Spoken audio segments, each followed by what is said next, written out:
Hello students, question number 29 from JEE Main 2022, 24 June, shift 1. The question is, let S be the region bounded by the curves y equal to x cube, y square equal to x.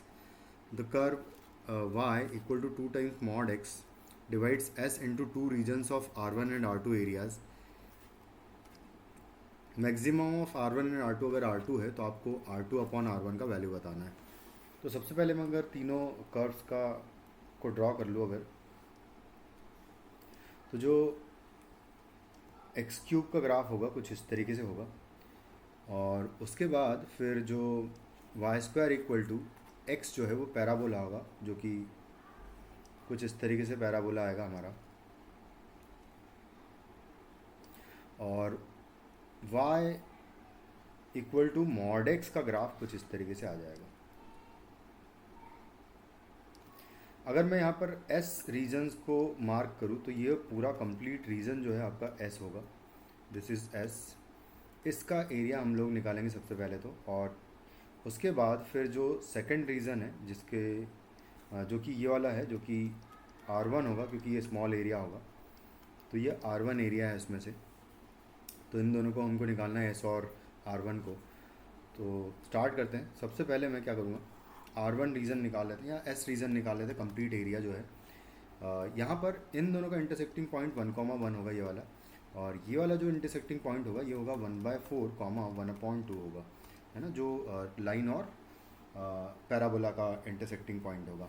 तो S को अगर निकालूंगा मैं तो 0 से लेके 1 तक integrate करूँगा. अपर कर्व जो है मेरे पास अंडर रूट ऑफ x होगा जो कि पैराबोला है, and minus lower curve is x cube. इन दोनों के बीच का एरिया है ये S. dx का इंटीग्रेशन कर देंगे हम लोग, तो 2x⁴ डिवाइडेड बाई 3 आ जाएगा. 3/2 करेंगे, माइनस x⁴ यहाँ से आ जाएगा, और इसमें हम लोग सिंपली 0 से 1 लिमिट पुट करना है तो 1 पुट कर देंगे, उतने में ही आ जाएगा क्योंकि 0 पर तो 0 हो जाएगा ये. तो 2/3 minus 1/4 is the area which is, इसको कैलकुलेट करेंगे तो 4 दूनी 8 माइनस 3 हो जाएगा 5, यानी कि 5/12 S का वैल्यू हो जाएगा.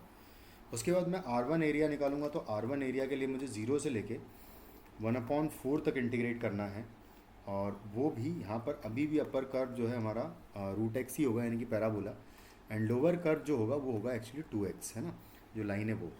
तो बस इन दोनों का एरिया निकाल लेंगे तो dx. इसका इंटीग्रेशन अगर करूँगा मैं तो फाइनली यहाँ से हमें मिलेगा x की पावर, सेम यही इंटीग्रेशन यहाँ भी आएगा 3/2, है ना, एंड माइनस 2x² का इंटीग्रेशन हो जाएगा x². इस पर लिमिट्स हम लोग रखेंगे 0 से लेके 1/4, तो डायरेक्टली 1/4 पुट करेंगे क्योंकि 0 पर फिर से ये 0 हो जाएगा. तो जब मैं डायरेक्टली 1/4 पुट करूँगा तो फाइनली 1/48 जो है आपको आंसर मिलेगा यहाँ से R1 का.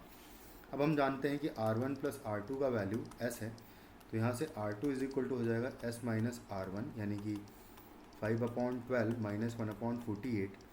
तो 12×48 20, 19/48 फाइनली वैल्यू हो जाएगी यहाँ से R2 का. तो अब आपसे R2/R1 का वैल्यू पूछा गया है, तो R2/R1, क्योंकि R1 हमारे पास है 1/48 और R2 है 19/48, तो फाइनली इसका वैल्यू R2/R1 का वैल्यू हो जाएगा 19. Thank you.